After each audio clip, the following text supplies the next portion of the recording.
So this is what Firetalks are. I'm not going to read it for you. Just FYI, this presentation is going to take about 5 minutes. So I'd like to thank these people, Astaro, Aplura. We have an iPad for our grand prize and an Acer, NetTop, and then ThinkGeek. We're going to be a $100 gift certificate to ThinkGeek. Thank you. These are the awesome volunteers that have helped out for the past 3 weeks. So Jack doing all the sponsor stuff. Adrian is doing the streaming. Georgia was doing some backup streaming. Mike Rybalov, right down here, Smith, he was in charge of getting the panel of folks that are going to be assessing all the talks and picking the first, second, and third prize. Jason Oliver working security, the physical kind, or excuse me, not the physical kind. And I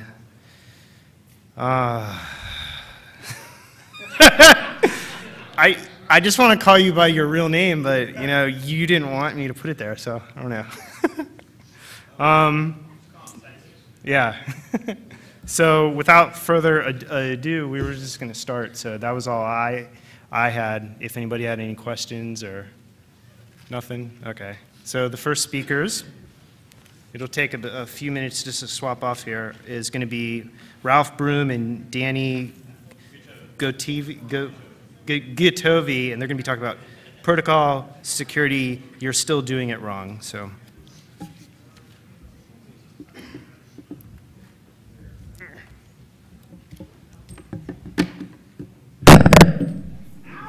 Nice. You're plugged in. Do you want them to be unplugged?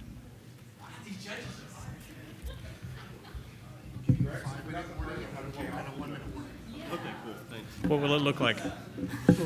You're not going to go like, wow.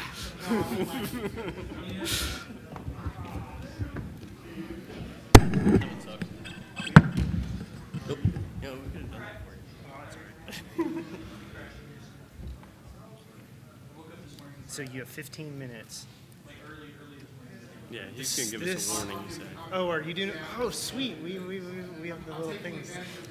Nice. At 0, I'll come up and start back. Oh. It's sort of a last-minute volunteer was the Prez 98, so helping out. Timer. Oh, yeah, I guess I could do that. It's 10:24. Hey, I have a few prizes left over from last year, but so I have a wallet that you can put. Yeah, it just protects. It's an RFID. Anybody? Who wants it? Sweet. Okay.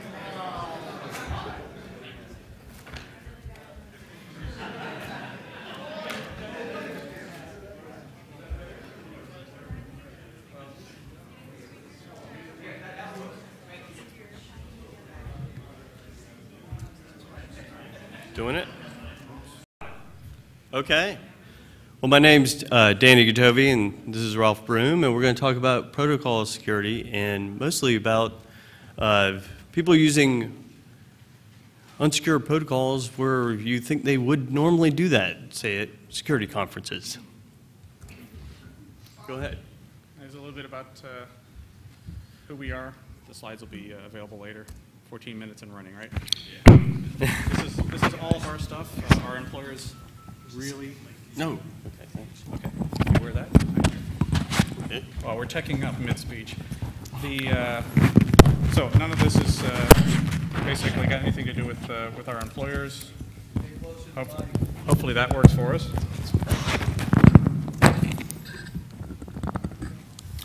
All right, Danny, why don't you talk about the problem space? Okay, well, hey, that works. I'll talk about the problem space. So basically, I alluded to that. There are a lot of unsecure protocols out there, POP3, IMAP, HTTP, FTP, etc. And obviously, as many of you know, There's lots of freely available tools out there to capture the traffic that people use for these protocols. Think coffee shop, corporate Wi-Fi. I used to work someplace and their guest network was all wide open. Corporate snooping, government snooping, and, well, hotels and conferences. You guys would know anything about that. Here's a basic graphic of what we're talking about. You guys pretty much know what's going on here, I believe. So this past week, I was down in Hope Mills, North Carolina, doing some work at Fort Bragg. And all the access points at the Holiday Inn there are wide open. So, I mean, as long as you know and you understand what you're working with and you take steps, then you're okay. But many people do not. And here's the Hilton today. So you can see many, the Shmoocon sites are protected, encrypted, and many are not. The the one down at the bottom, H Honors, that's the Hilton Wi-Fi. And you guys know all this stuff, right? But the problem is, what's the penetration in the market?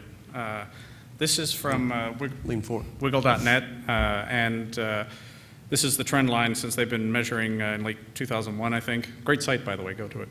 And as of basically yesterday, 26% of the networks in the database are not using encryption, which is fine as long as the protocols that you're running over them are okay. So here are some of the issues that you also know about. Right, I just Googled real quick, and I'm sure everyone's heard of Fire Sheep. There are just a couple other stories about people snooping on these wireless networks and getting user IDs, passwords, social security numbers, etc. So let's compare that to the population at hacker conferences. We looked at 3 kinds of protocols in particular, and the web and 2 different kinds of email protocols, mainly because they're really easy to differentiate. And we looked at data from these conferences, network captures from DEF CON and Shmoocon. And basically, here's the breakdown from all the conferences. And where you see a dotted line is where we don't have year-on-year data, so we're extrapolating between the lines. And the thick curved lines are log plots of the trends. Now, the trends are in the right direction, right? They're headed down. But, I mean, this is at security conferences, right? Come on, guys. We're trending towards, this is just a list of the insecure protocols, right? So, as of last year, we're a little under 30% for POP3. No, sorry, that was a log plot. A little under 20% on the actual data. You want to say something to this? No. Okay. Now, for the really paranoid people, we went looking on the Tor network, because you kind of have to go out of your way to use Tor. I mean, it takes a bit of setup. You know about the pros and cons. Web stuff is easy to secure. That comes pretty much out of the box. The other stuff, you have to go, again, considerably out of your way to protect. And we're seeing that, in general, they're doing okay with the mail protocols. I mean, 42% unencrypted POP3 over Tor. If you think about it, right, you're secure from your machine all the way to your exit node. Then you hop out of the exit node and you drop everything. So this is definitely a node you don't trust. You've selected it, but you probably don't know. And nearly half the folks are sending unencrypted stuff out there. Only a quarter on IMAP. The web, of course, is a complete disaster. It was tough to even break 20% with that. This is data accumulated from 2010 and the first few weeks of 2011. And so other than Ralph's exit node, all the rest of them are probably government-run exit nodes off the Tor network anyway. So things to keep in mind.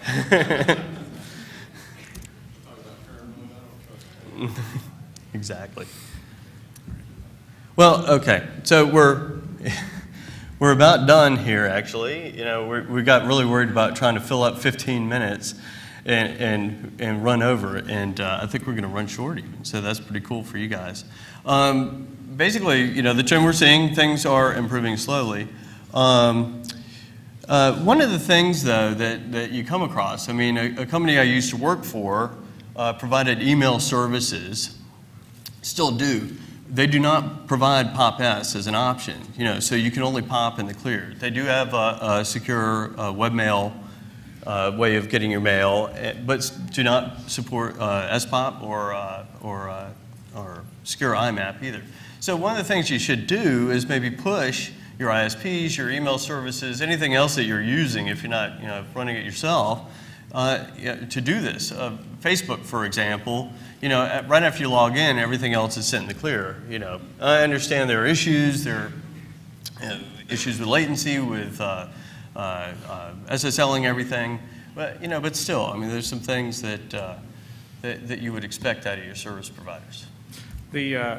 Backing up a slide, one of the issues with the web stuff, and again, this is Tor web, which is easy, and they often don't have a choice of being able to go to an HTTPS site. You go to Facebook, you've got secure login, but after that, you're dropped out.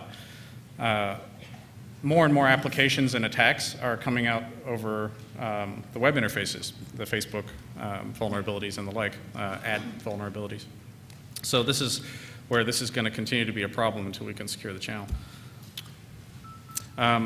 We had hoped to add stats from the monitoring that we're doing at this year's conference, but we couldn't extract them from the server fast enough.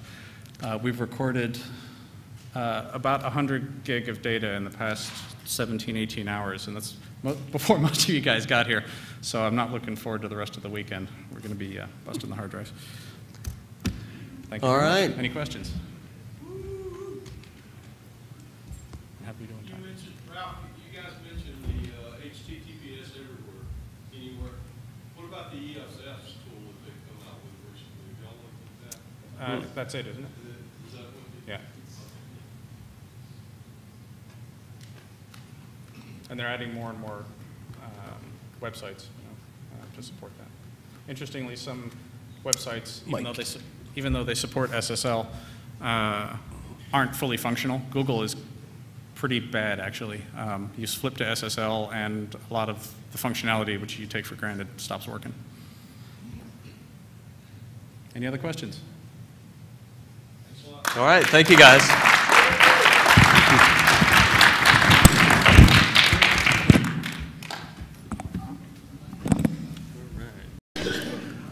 All right, I'm going to talk about radios a little bit. I'm mostly talking about this because it really, really bothers me to listen to other people talk about radios because, it's just frightening sometimes. I do not know anything. I do not pretend to know anything. I do this for fun, and I'm not great at it.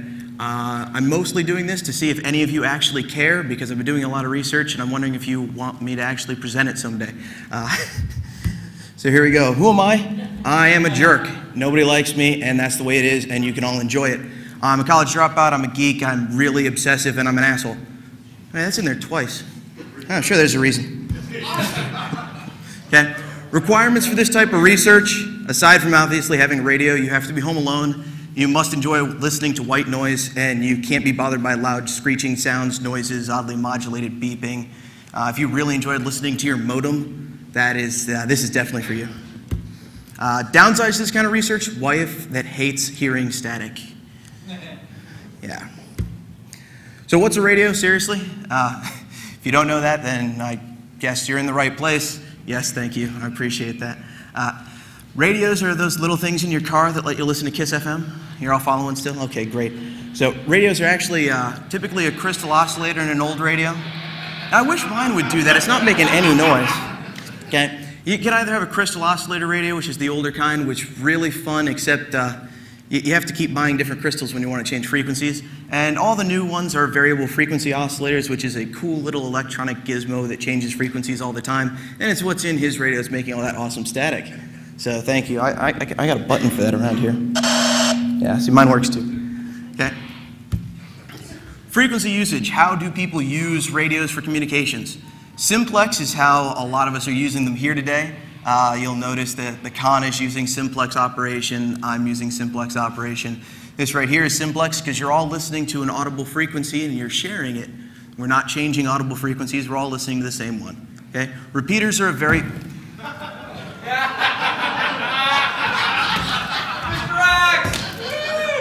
Are you going to hit me?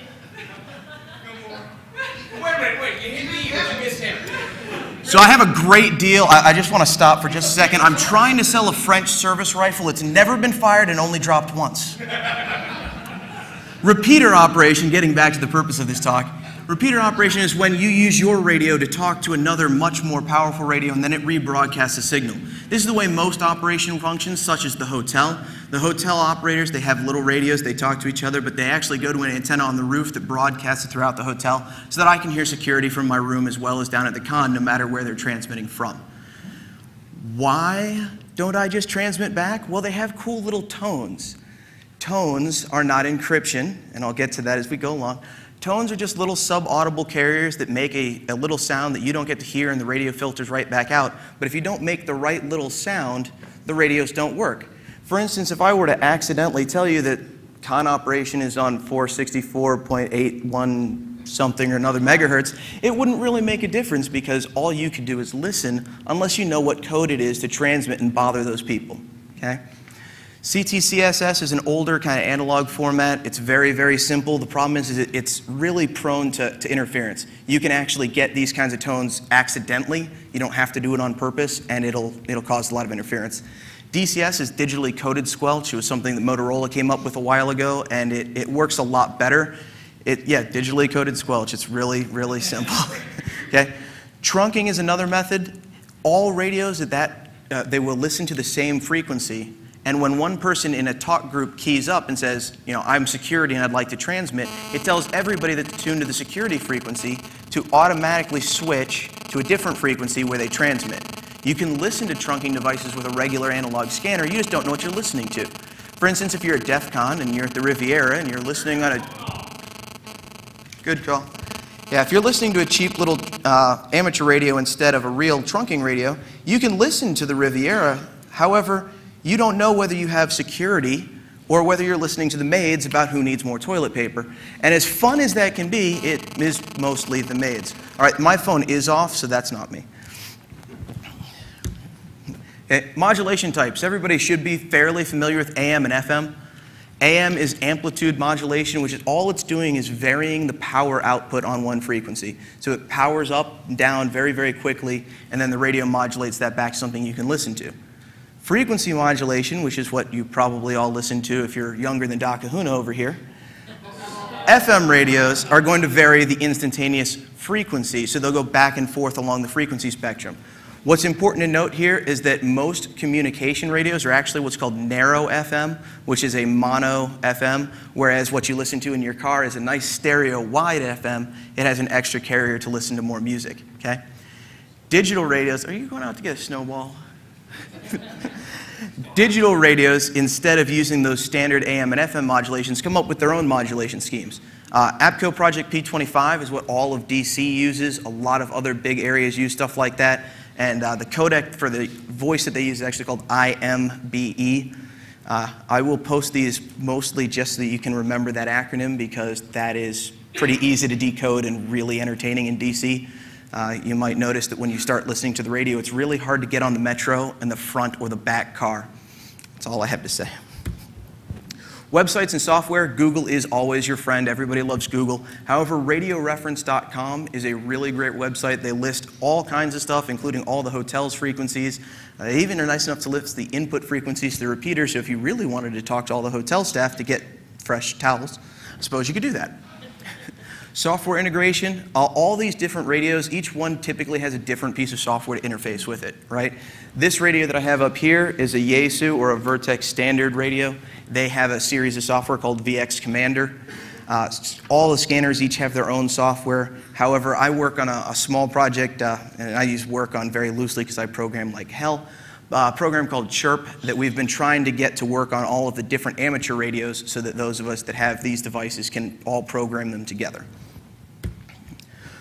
What in the world is a band plan? Okay, frequencies are all divided up, so it doesn't just, you can't use whatever you want. Well, you can't legally use whatever you want. There are different bands that are recommended for different things. When I was talking about Wi-Fi stuff in the past, you tune the Wi-Fi cards down to frequencies that they don't normally use, get down in like 4.5 gigahertz, and then you get to listen to the DoD. Not that they're actually using it, I'm sure, but that's their frequency spectrum. Nobody else is allowed to use it. The same thing works with all the lower frequencies that are used for these radios. The hotel is using a business band frequency. The police use a public safety frequency. It's really, really handy to look up these things because then if you want to find something, it's much easier. I can't say I knew much about radios about a year ago, and I was trying to find out what frequency the goons were on at DEF CON, and it was really, really difficult. And then I learned that like everything's on a band plan, and so if you know that they're stealing a business band, you can just check the business bands for the radios, and then you can find them really quickly.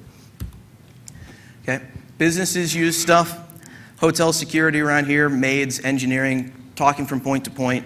Yeah, people have cell phones, but radios are a lot easier, and you don't typically hand out cell phones to all your maids. Public service, they actually don't use cell phones because they started using radios first and the infrastructure was there and they just kind of liked it. There are a few police that I know that have actually switched over to using cell phones because they don't like people like me giving talks and other people monitoring and listening to it.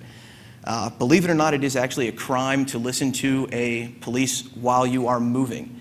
So if you're listening to your local police while driving around in your car, almost every state makes that illegal. Unless you're an amateur radio operator, and for some reason, then it's okay. Okay? So radios are very reliable. They're easy to use. They've been around for 75 years, and it makes it's just a really nice way to communicate until they started converting to all this digital stuff that breaks really bad, but I suppose we'll talk about that other times. Toys! It's always my favorite part of the talk. I like toys. Scanners. You can buy a scanner really, really cheaply. You can also buy a scanner that is excruciatingly expensive. If you go onto eBay or Craigslist, you can find a nice old scanner that you can listen to local analog transmissions, which is most of the world, and it's really, really easy to do. Trunking scanners, Radio Shack just had a sale for $100. You could buy a standard trunking scanner, listen to all kinds of fun stuff. And then you move up the chain into digital radios that do the Project P25, the new toys like Ben is holding up right here.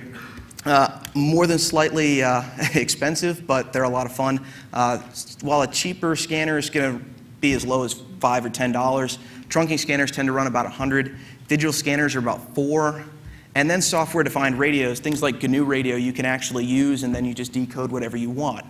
They also have a couple in the amateur community and a couple in the scanner community, but these are $1,000 plus devices, and unless you're doing something really, really fun, then you're not going to be able to afford it.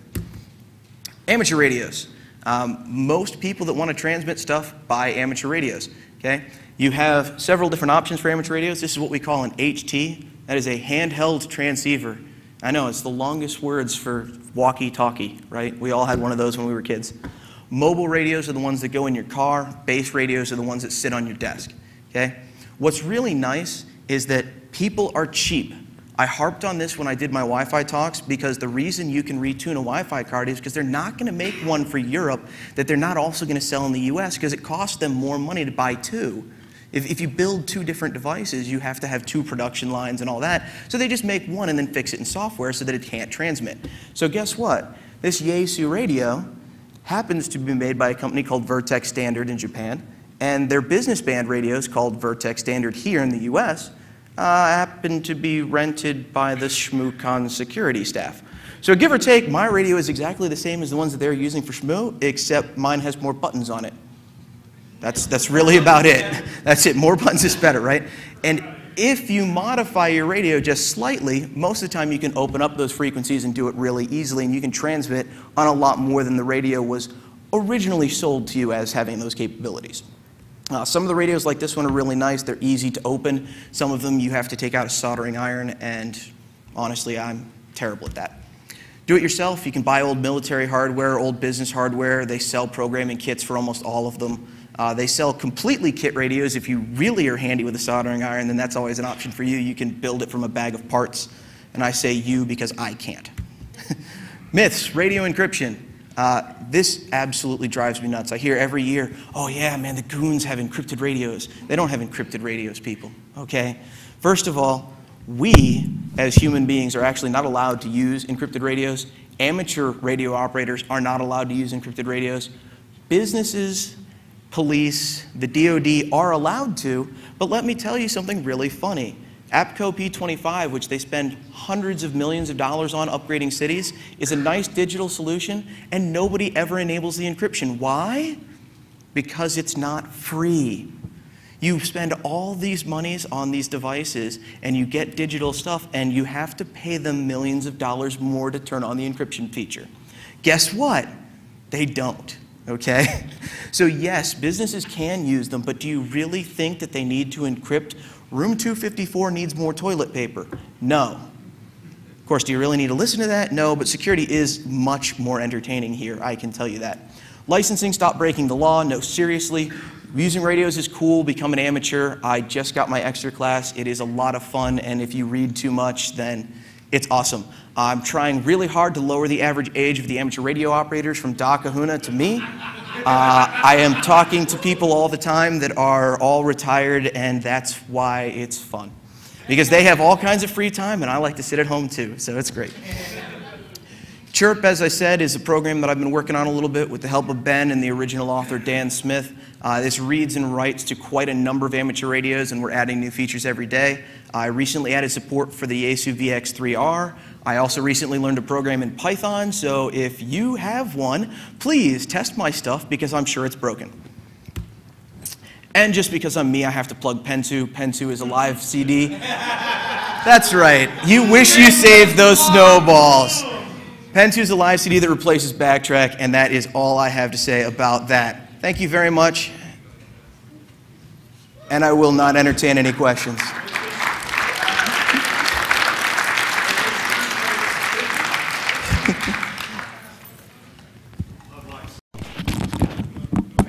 I should actually have Jack do this. But next one. Privacy and security are very different and are mutually exclusive.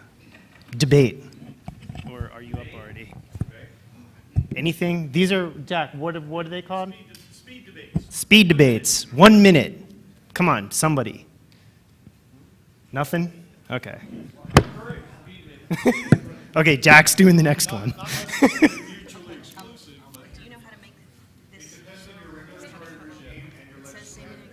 Yep. And privacy are handled totally different ways as in the federal government, for example.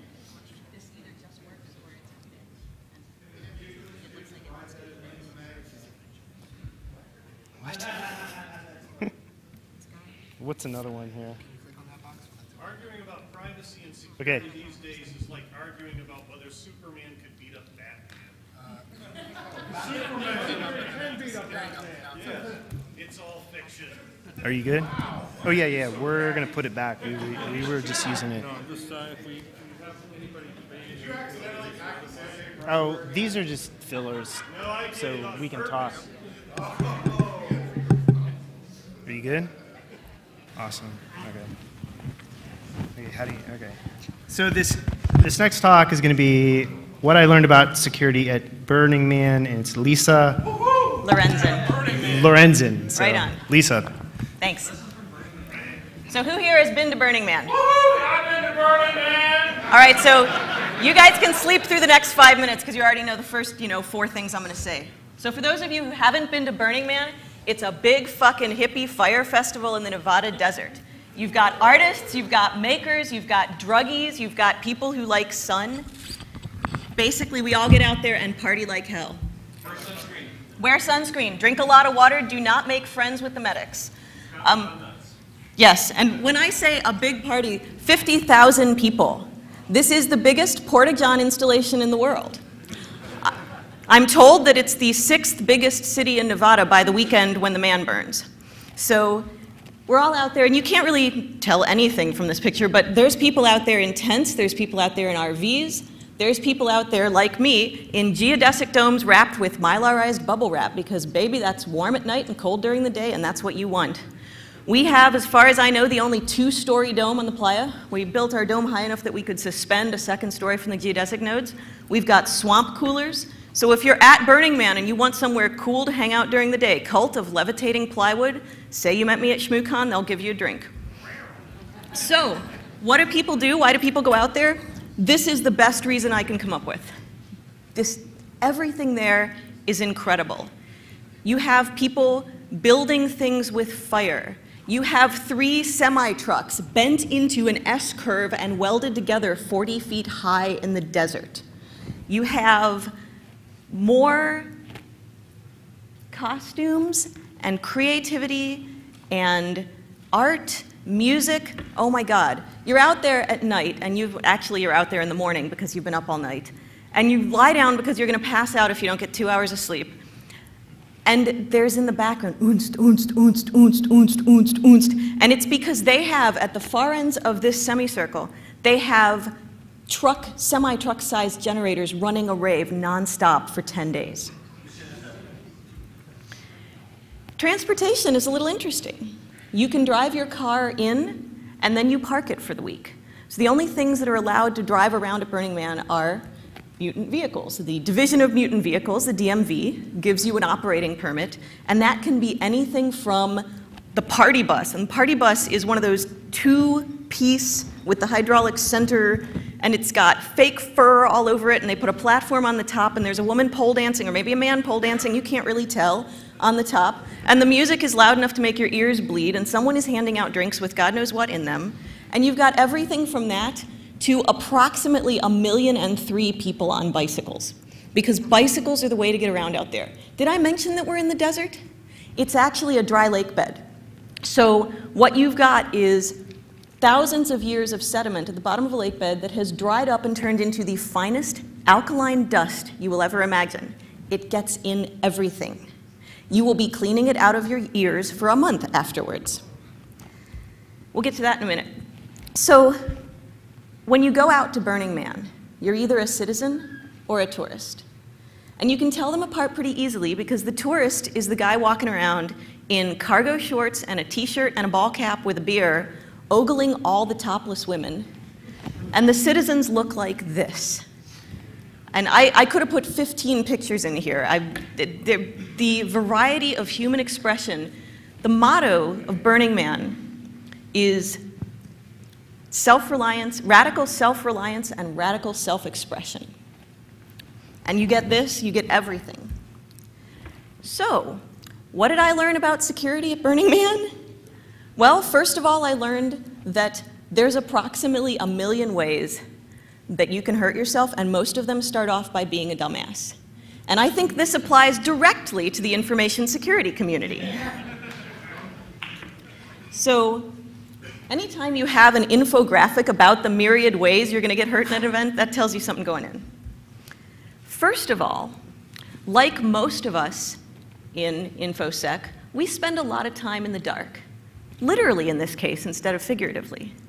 And imagine that you are driving a mutant vehicle through the desert at night under a partial or new moon. The only landmarks you have are the ring of lights around the edge and this ginormous frigging flaming lizard thing in the middle and whatever else is on fire near it. And you run across these two people. What are you going to do? You're probably not going to run them over with your mutant vehicle. On the other hand, if you run across these two people, so security starts off with protecting yourself, figuring out what you need to do to avoid the obvious hazards. And when it's not other people trying to kill you, it's Mother Nature. So this, to me, represents the ambient noise level on the internet. We run our own mail and web server. We have SSH and a web server running. The amount of crap that I see in my firewall logs, I mean, I think that there are scripts out there that have been running unattended since 1993. So you have to know that every so often, when you're in the desert, Mother Nature is going to belch, basically. And so you get something like this, which is really pretty and makes an awesome photo from afar, but this is what it looks like when you're standing in it. That guy's playing mini golf. He's tougher than I am. So you have to know that you can get basically engulfed in a shitstorm at any moment, and having a plan for what to do about it is kind of helpful. So every year they have a ride called Critical Tits, and they get as many topless women as they can to get on bikes and ride this circuitous route through the burn, out to the man, and then there's a party. And for the 5 years now that I've been going, every time Critical Tits is late in the week, and these dust storms are caused by, guess what? Us. Driving, walking, biking, tearing up the playa, that nicely packed, fine alkaline talcum powder, not so nice when the wind comes up and it's all in the air. So when I'm out, you know, a half mile from my camp and it looks like this, I'm gonna be a lot happier if I have goggles and a dust mask and a compass and a friend. So 2 lessons from that. Number 1, we bring a lot of this on ourselves. And number 2, sometimes you can't avoid it, but you can sure as heck know the best way to ride it out. Another problem I see a lot in information security is people solving the wrong problem. So you'll notice, it's a little hard to see, but down in the bottom corner of this picture, what you're seeing, that lumpy thing, is a piece of rebar with a water bottle on top.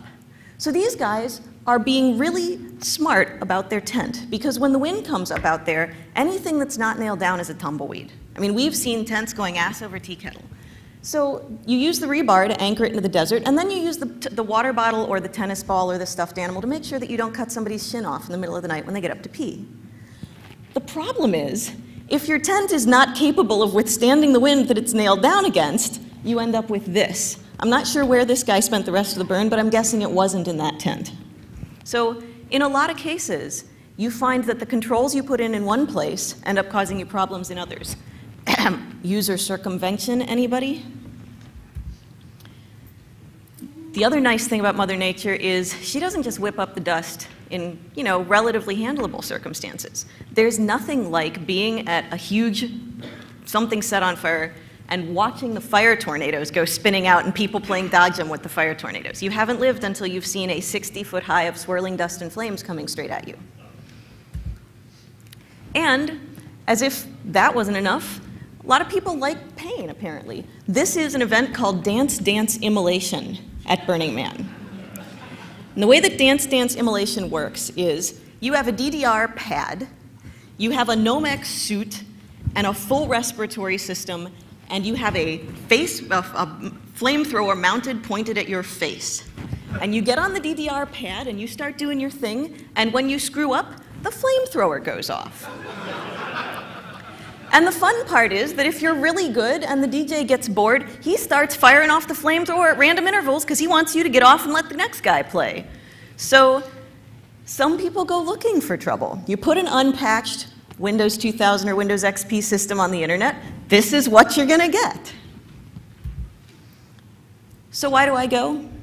Because despite the fact that we have to fly across the country, truck in 1.5 tons of water, pee in the porta-johns for a week, and by Saturday, oh my God, stay up until dawn, live in the dust, at the end of the day, when you've got 50,000 people howling in unison as the man falls into the flaming base of the burn, it's worth it.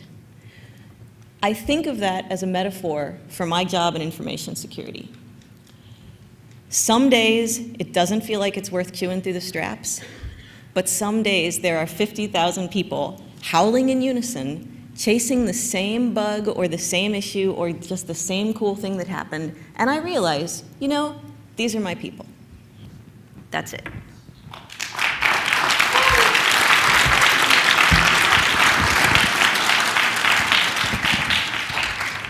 Questions? Wow, wow, wow. Fuck yeah. Be careful not to trip over anything. I got wires all over the place. Wires. Not wireless. Wires. Oh, I thought it too. We speak English down here. I speak Canadian.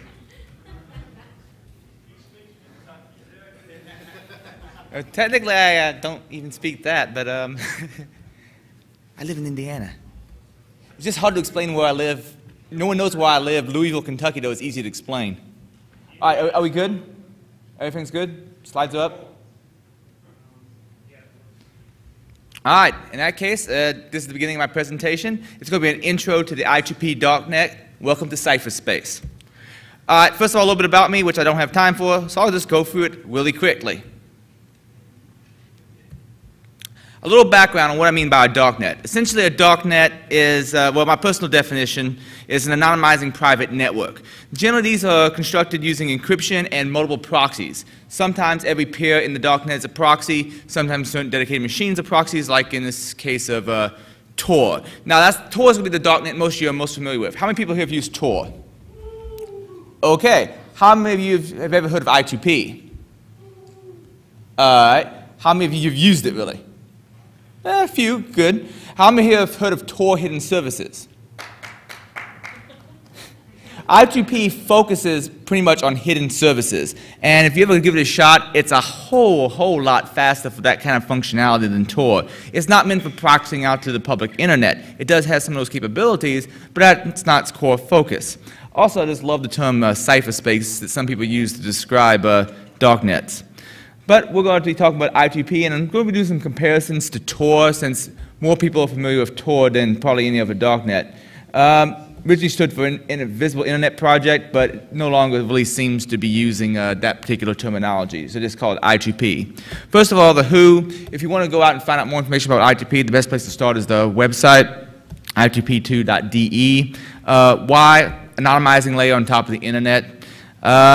What most of the other I2P sites, let's say EAP sites that are hidden inside the I2P cloud, they don't really use that terminology, but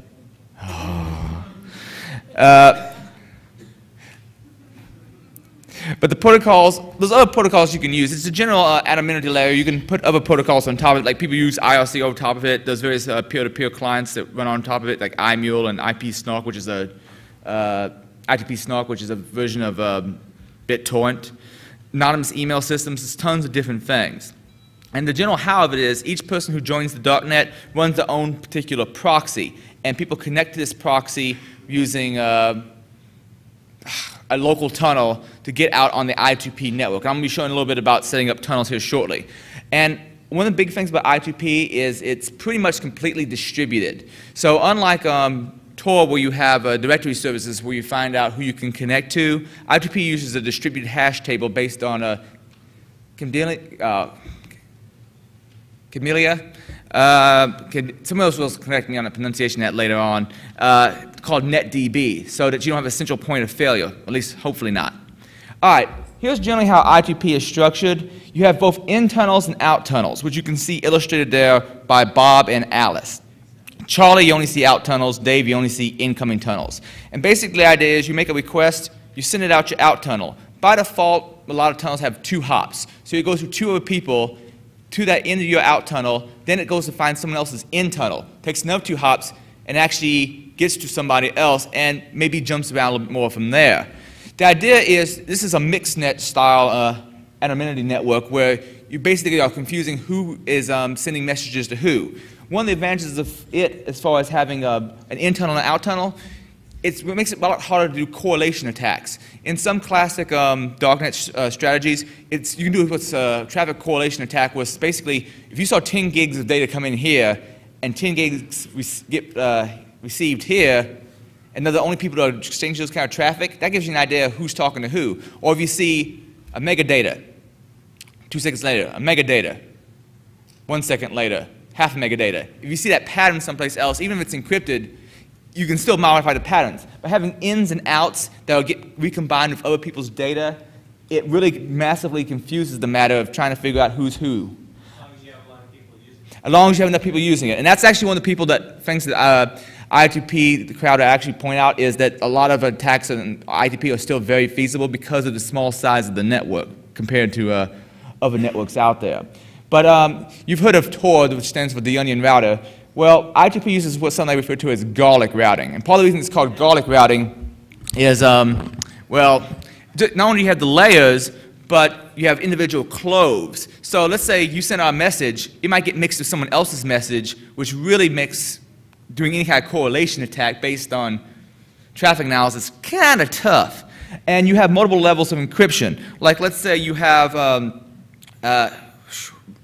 routers A, B, C, D, all the way up to H. You have end-to-end encryption. You have individual encryption between each individual router, and even encryption between the 2 endpoints on the beginning tunnel and the ending tunnel.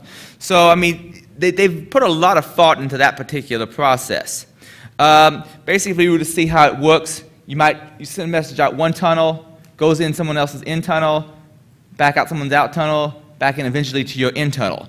And give it a shot sometime. It actually does, despite all these confusions, it actually does seem to work a whole lot faster than the Tor network, at least as far as hidden services are concerned. What does it look like? Essentially, you got a little web interface where you can configure your settings. As far as naming is concerned, you don't have a central naming repository like a DNS system. And they have a reason for that. I'll explain in a second. Essentially, you go back to the old style of back before DNS, when everybody kept their own host file to map names to IP addresses. They still do that, and there's a reason for it. All right, what happens if you control DNS? If you control someone's DNS servers, what do you control?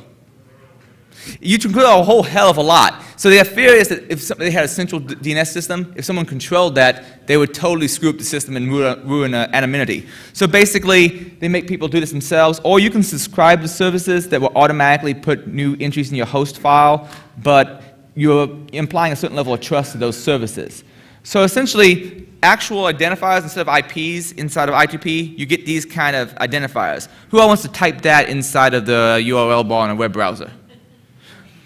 Kind of suck. So basically, you have other ways of doing names. You have the SUSE DNS names, which you can put in your host file. There's also jump services that automatically map these names for you if you're using I2P. Kind of tries to handle it semi-transparently.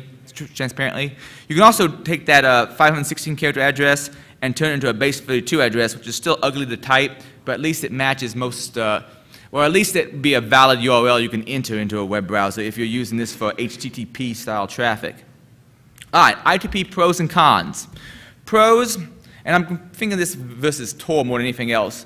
Lots of supported applications. All right, granted, Tor has that too, but a lot of people have written some various things on top of the I2P layer to be able to anonymize an application. You can create just about any hidden service you want if you want to set up the SOCKS 5 proxy. The main proxy you're probably going to be using is the one that's configured by default, which is an HTTP proxy. But I've hidden secure shell servers inside of I2P using a SOCKS 5 client tunnel. Let's see, EAP sites are somewhat faster as compared to Tor hidden services, though this is subjective. Give it a shot. No central point of failure. Who remembers the incident in 2009 where China blocked access to the core directory servers of Tor? Which pretty much, nixes being able to easily connect to the Tor network.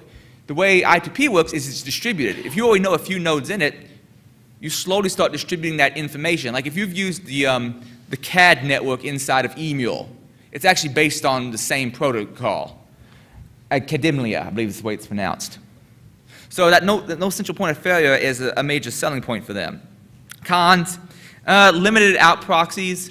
Really, generally speaking, if you're using it to surf the public internet, you're coming through run IP address, but that's not what it's meant for. It offers that ability, but it's really not meant for that. And also, because everybody is a peer in it, and everybody exchanges messages with everybody else, more or less, there's some exceptions to that, it's more possible to do Sybil attacks, which is essentially one particular person saying, well, more possibility of Sybil attacks. Well, that's when one particular person says, hey, I'm this node, this node, this node, this node, this node. You don't know that, but I control all of these, and by controlling all of these, if there's any kind of peer election, I can try to make it bend to my will. Now, they do a few things to keep this from happening. Like, I think there's only so many nodes in a route that can belong to the same /16, but it's a potential issue, I suppose. Though I haven't. How do they keep traffic from being all inside, say, the same jurisdiction? Well, you just don't. The way the protocol works, it just won't peer with other IP addresses for the tunnel that are inside the same /16. Like, if your IP address is 123.123, it won't directly peer with anyone's 123.123. I'm not sure the exact algorithm they're using for that, but it's something along those lines as I understand it. All right, making tunnels. Essentially, you just go into the I2P menu system. Thank you. And you can just add a tunnel. You can start tunnels that are already there. I've actually gone and created a secure shell tunnel. This I'd actually have to show you a video for, which I don't have time for, but on my website, imgeek.com, I have a video showing how to set up a Tor hidden service, an I2P service that's hidden inside the I2P cloud. Here I have a simple SOCKS 5 client tunnel. So basically you use client tunnels, you connect to them as proxies to get out there and grab an application. You set up server tunnels to serve up whatever application it is you want to give out to the rest of the I2P users. And I have a few simple examples of making tunnels. All right, a few places you might want to visit. There's the IRC network hidden inside the I2P. There's Cindy, which is like a syndicated blogging system. BitTorrent, of course, eMule. They're working on their own distributed storage system, kind of like Freenet, but I think that's still a work in progress. And there's all sorts of plugins out there. A few general good websites is the project site itself, of course. Forums if you have any question. UGHA's wiki is awfully good. Search engines for the system. Stats where you can find out what the system, the network is, how it's doing at that particular moment. And inproxytino.i2p and perv.i2p track that what sites are currently up, because a lot of people seem to be running these off their own home system. So it's up and down, and this gives you a rough idea of which sites you can go check out and who's up at the moment. A few events I would announce, but I'm running out of time, so come to these conferences, especially DerbyCon. Why do you need this?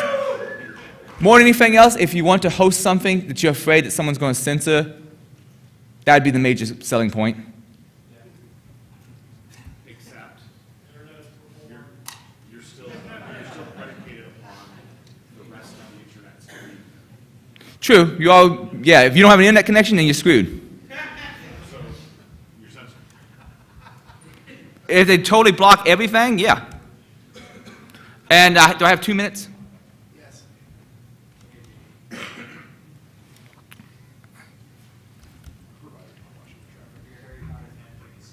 This is me just going into I2P, starting up the web service software. It comes with Jetty by default, so you can host your own little website. But there's other services you can host.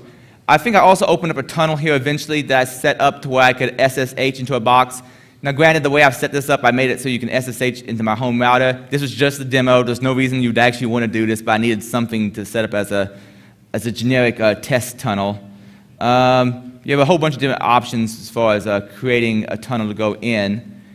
Also, there's various EAP sites you can go to. I think eventually I end up going to perv.i2p, and that should come up here in a second.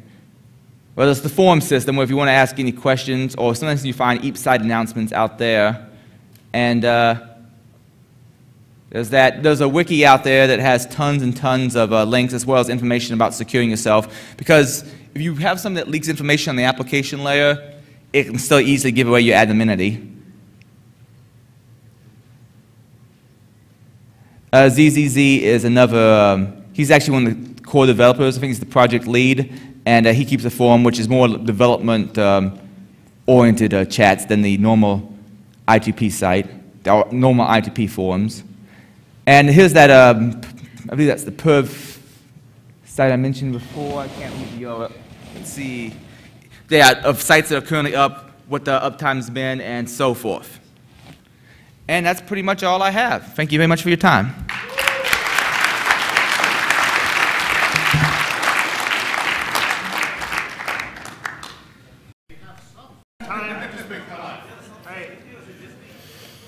I have another cool thing here from ThinkGeek. It's the Phantom Keystroker. Yes. So. Short throw.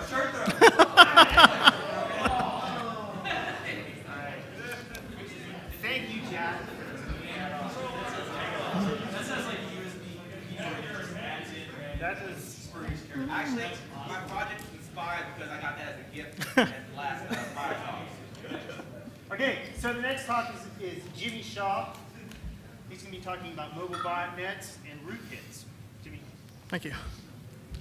All right, I got about 15 minutes for this, so I'll cut it short. Let's see who we are. I work with McAfee, a mobile antivirus researcher. I work with a bunch of other researchers. We deal with mobile platforms, your iPad, your iPhone, your Android, anything mobile, it's something we deal with. And we work with a lot of major carriers. This is a nice little diagram I like to show all the time. It changes with time. I think last couple of months ago it was about 700. Now it's about 980. Different variants of various mobile malware. The biggest one is Symbian, but the little green slice over there, the third green slice just above the yellow, that's Android. Android's actually been growing large in the last few months. It was much smaller a few months ago. It's a lot larger now. All right, trends. Trends in general for mobile malware or new platforms in general. There's always an R&D stage where someone is there to show you what to do or what to get going with it. If you have like an Android, you have Palm's WebOS or any new platform you have, you got to have someone doing the research and development. This is sometimes regular developers, but with malware, it's usually the teachers, malware teachers, researchers, experimenters, people like 29A who write zines and who started Symbian Kabir on the first mobile worm for mobile phones.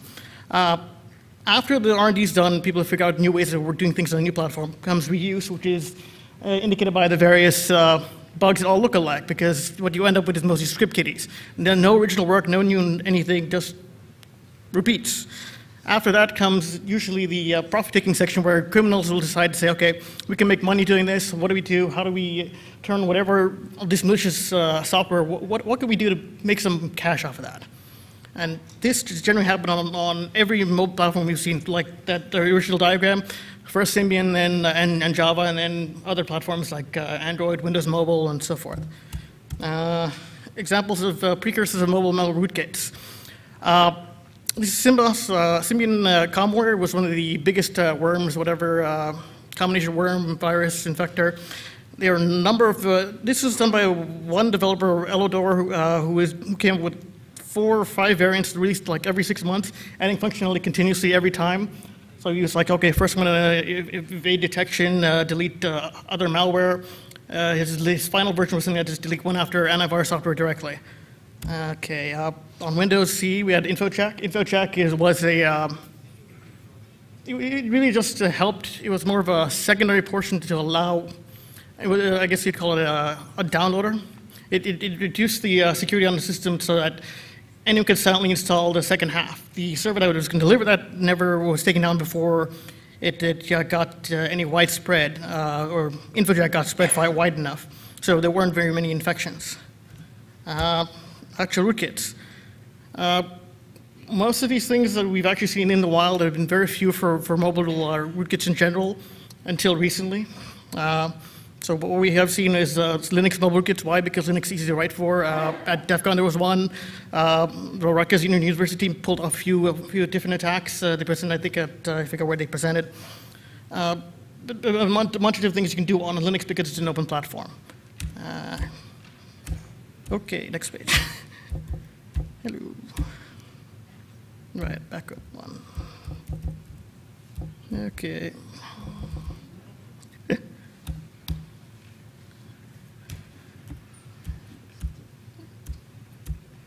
Right. The Future Reacher one basically says essentially replacing the operating system with something totally different. Replace the firmware, replace the OS, do whatever. Case in point, Android on an iPhone. You wipe out whatever is there, game over. The attacker already has full access to your device and controls everything on it. It could be something that obvious or something as simple as, say, the same thing with malicious modifications. Okay. Precursor to botnets on phones. OS/X if Sponier. This was what do you call it, a proof of concept privacy stealing app, a proof of concept spyware, I guess you'd call it. And then the neat thing about it was it didn't use any custom APIs or APIs restricted by Apple under their terms of service and their developer agreements. And it was designed essentially to say, okay, this is what I can do with no permissions, no extra anything, just a standard stock iPhone. It never got released, but it was a proof point and a concept to teach other people this is what can be done, what you can do, what anyone can do, and what to watch out for. This is the iKey worm, or the later variant of the iKey worm, the one that basically replaced your background wallpaper with a picture of Rick Astley. The C variant was actually 2 parts, and it was called an iPhone botnet. It was in, I believe it was in, can't remember the country, in Europe. And it, no, that was where the author was. Australia, they said Australia. Australia is where the author of the worm was, but the worm was actually the modified version C. It was the one that was modified based off the source from the Australian author, and it was modified to go after your iPhone's host file and change one entry, or actually add a host file. It's on a stock jailbroken phone, you wouldn't have one. It adds a host file with an entry for a large bank that redirects you from their mobile site, so you go visit on your iPhone and sends you to their server that was controlled by the attacker. So the attacker controls where you're going and whatever. That server was taken down sometime after it was released, so this never actually took off. And there was never a way to actually update the worm and say, okay, now we can do something more. We can maybe go after your passwords or whatnot. Didn't happen, but it was definitely a precursor to what could have happened on an iPhone. That was also only affected jailbroken iPhones, not a stock iPhone, so not really massively dangerous. The second one, Rise of the iBots, is a research performed by Colin Molnar and then his colleague. It was designed, they attempted to produce a iPhone botnet, or they were researching better ways of having a botnet or an attacker or a botnet controller talk to the botnet without being picked up easily by either the carrier or antivirus or any kind of security.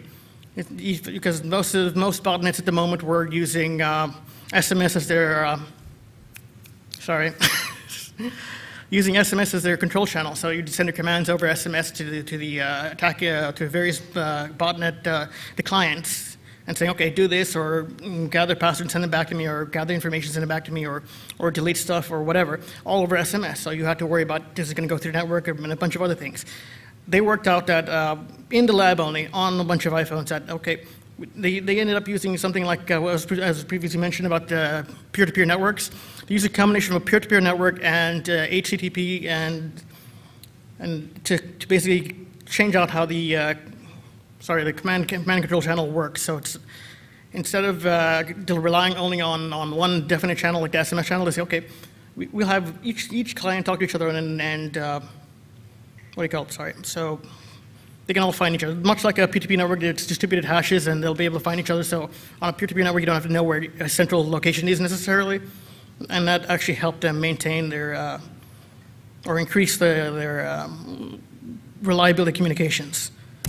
This is a sort of a breakdown. You can't really see most of it, but a breakdown of the command set for their iPhone botnet. The upper point is like a breakdown of the actual packets. The bottom are the actual are the rough. They're binary commands, so these are actually English language versions of what they do. So you add numbers of other bots, see how long it sleeps, downloads other things, things like that. Okay, actual worms, actual botnet. XMJTC is, or the YXC worm, or the sexy view worm, or whatever. This is an example of an actual botnet type worm out in the wild. It was a Symbian worm for those Nokia Symbian phones, and it actually came out of China, where apparently a lot of these are targeted. A lot of botnets we're seeing are coming out of China. There are about these 3 or 4 different families, and then I think the number escapes me, but I'm thinking around 20 variants total in the entire bunch of families. They're signed apps, so they get through your checking and whatnot. They've gone through basic signing, so they'll install on your phone silently. You won't see any difference because it's an authorized app. There's nothing like on, say an iPhone won't install it all, or an Android won't say, okay, thank you. An iPhone won't say, or sorry, an Android phone won't say, okay, we have all these permissions, we want all these things, can we have them? No, I won't ask you that because it's already signed with a developer certificate. So this one was controlled by SMS messages, so as I said, real worms used them. And it was able to also silently install updates from the attacker. So the attacker says, okay, we got a new version out, pushes it out with an SMS telling the worm, download from another site. And they'll download from the URL. Here are the actual commands used in the SMS. Essentially, the attacker will send this to the phone, and the phone will get back to them with different things. Various commands. I didn't put the one for downloading the actual updates because it wouldn't be that helpful. And we actually had most of the other worms you've seen do this similar kind of concept where you have multiple bots and they're all controlled by one central section. And occasionally you'll want to update the numbers in the contacts. Okay, another one, Weatherfist Bad Monkey. This was a combination iPhone Android botnet. It's produced by DV Labs. And this was designed to be like a regular Android app or iPhone app that goes to the weather on the ground and downloads your weather. And then it had botnet capability. Well, actually, no. One version was released was botnet, was a basic thing that sent back information to the attackers. But another one was in the lab that actually had botnet capability and could control things and could steal more information from you. The iPhone version was for jailbroken phones. The Android was for stock phones. Rootstrap and EclipseStrap are 2 other ones by researchers, by John Oberheide. He's going to be presenting tomorrow, I believe. It's basically a proof of concept. It's pretended to be a Twilight app. Got about 200 downloads. It was designed to be a downloader app. So you download it because, oh, it's just a nice, calm app, a clean app. It's a game or a thing or a preview app. Boom, I download this, and you have a downloader download other code. It downloads native code onto the phone, and so assuming you have an exploit, you could run it. He didn't have one, he's not testing that. Zitmo A, this is one of the more recent ones. It was the one that's produced by the Zeus Trojan, the same team behind that. It was designed to basically steal mobile, banks use mobile transaction numbers or authorization numbers, so if you have, well, not necessarily in America, but you want to make a transaction, you log in to the site, and then your bank sends you by SMS an authorization code. This thing sits there, monitors your email, waits for the bank number, and sends it on to the attacker. Since those are time limited, you'll get it, they need to get it to you immediately. So it'll have two parts. Zeus, the Trojan on the PC, will steal your login information and password, and Zitmo will steal your MTAC and send it off to the attackers. It has a nice set of commands because it was actually designed as spyware. The mobile version was a legitimate program, actually. An older version that was designed to send email out to people, send out numbers and SMSs for them, and you could update the sender, you could update a bunch of things. Most current, Android Ganemi. This is the Trojan I discovered really recently. It was inserted inside a bunch of games like Monkey Jump 2 and I forget what the other names were. It was inserted within the APK, so if you downloaded an Android app from somewhere that wasn't necessarily the Android market, and okay, you download it, looks nice, asks for a bunch of permissions, say, okay, this could be good.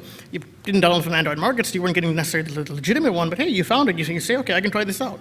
You can do that safely with a lot of apps, not this one. This one actually has a few extra permissions, like reading and writing SMS, not really necessary for a game. You don't need that for a game, accessing your GPS, accessing your location, installing shortcuts, a bunch of different things. Also has encryption. Encrypts the commands are used inside. It was using DES encrypt a whole list of text to basically avoid detection. So that it covered the backdoor commands, the command control URLs, and a few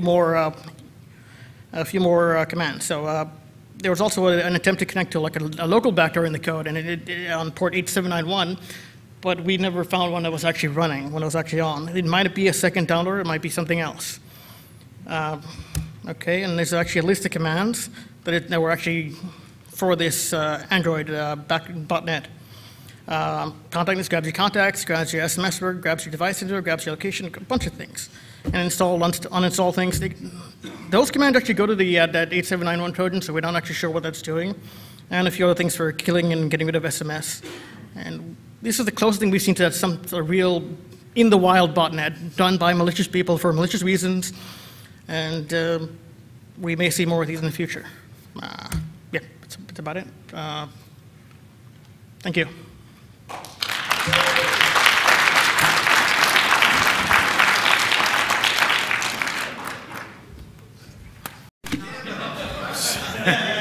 So, all right, I'm not going to be evil and talk about PCI at Shmoocon this year. So I have one for defense just in case, but I'm outnumbered. So everybody experiences some frustration with their jobs and their lives. I think that's pretty much, we can agree on that. And this topic comes up, and it's often seasonal. So as we got close to the holiday season and we got into the winter doldrums, we all got fairly frustrated. But it seems to be worse lately. So I keep talking to people, and some people say, yeah, suck it up, don't be a whiner. But the more people I talk to in our industry, the more I find that we seem to have an actual problem. And I mean, we're not firefighters. We are not, although some of you have been, we're not combat troops. We're not life on the line. Why do we have a burnout rate that's, or a stress level rate that's what it is? And this is not technical. There's no code. No code was harmed in the making of this presentation. But I've talked to a few people, including people who actually have like PhDs in psychology and stuff, and they say, yeah, it's an interesting industry. So we have people that walk away from the industry. They come back because it's exciting. But interestingly, Dave Lewis retweeted something from, was it the Mop and Pail or, excuse me, Globe and Mail. Workplace burnout affecting the best and brightest. I'm like, huh, that's interesting. That's kind of timely. So I thought about it. I said, well, what's going on here? And there are some interesting things in this one, and it backs up some other things. There's some interesting topics that they found that like make it worse. This wasn't IT specific, but it was a good starting point for how we ended up there. Feeling of stress. 18% of Canadian workers feel their job is highly stressful. And Canada's happier than the US, aren't you? No? Okay. 57% of high-stress managers are managers or professionals. Okay, you have a job that has some responsibility. Does that sound familiar? Even those in the trenches? Things that raise stress levels. Let's see if any of these ring any bells. Long hours, unpredictable work days, being on call, worries about job performance. Huh. This sounds vaguely familiar, doesn't it? It's like, wow, we got 100 on our test. Oh, crap. That's not a CISSP. Actually, there's another thing here that's not in here. One of the worst things you can do for stress is be a professional female. And wow, we're already doing such a fantastic job welcoming and supporting women in our industry. So there's another one for us. So where do we go from there? Well, I've got more questions than answers. A couple of observations, then a couple of suggestions. If you think I'm full of crap, you're right. But if you have any ideas, talk to me, because I actually really would like to work on this because, you know, I think it is better to neither burn out nor fade away. And so why do I care? Well, the truth is I like you guys. Okay, some of you. Don't make me name names, but there are people that I like in the industry. Actually, there are a bunch of cool people in this industry. That's part of the reason we come to events like Shmoocon, is because we get to hang out with people that we enjoy being with, and smart people. So like, I have a fantastic job. If you guys don't know what I do, I won't go into it because it sounds like a sales pitch, but I work for Astaro. They sponsored this. Part of my job is going to the people that have budget, because I don't have any of my own, because they know better than to trust me with the budget because of what I spend it on. But I said, hey, let's do this Shmoo bus thing and rent an RV and pack it full of hackers and drive people from Boston down to DC every year for Shmoocon. And so they give me money to do this. Hey, Firetalks, we could use an iPad. How about if you give me several $100 so I can run down to the Apple store and get one? Stuff like that's part of my job. B-sides is part of my job. There are other things that are too. So I have a really cool job. But I have a job that overlaps with what used to be my hobby in InfoSec, which was being part of the community, being part of user groups, being part of B-sides, being part of a lot of other things. And so tell me if this sounds familiar with the rest of us that like to hack at things, whatever, you know, whether it's hardware, software, whatever. So it's a hobby and it's cool. And then we make a career out of it, and there's nothing. Screw all of those career advice people that say, do something you love. Yes, you should do something you love, but don't think that solves a problem, because doing something you love for a living is one of the best ways to make you hate it.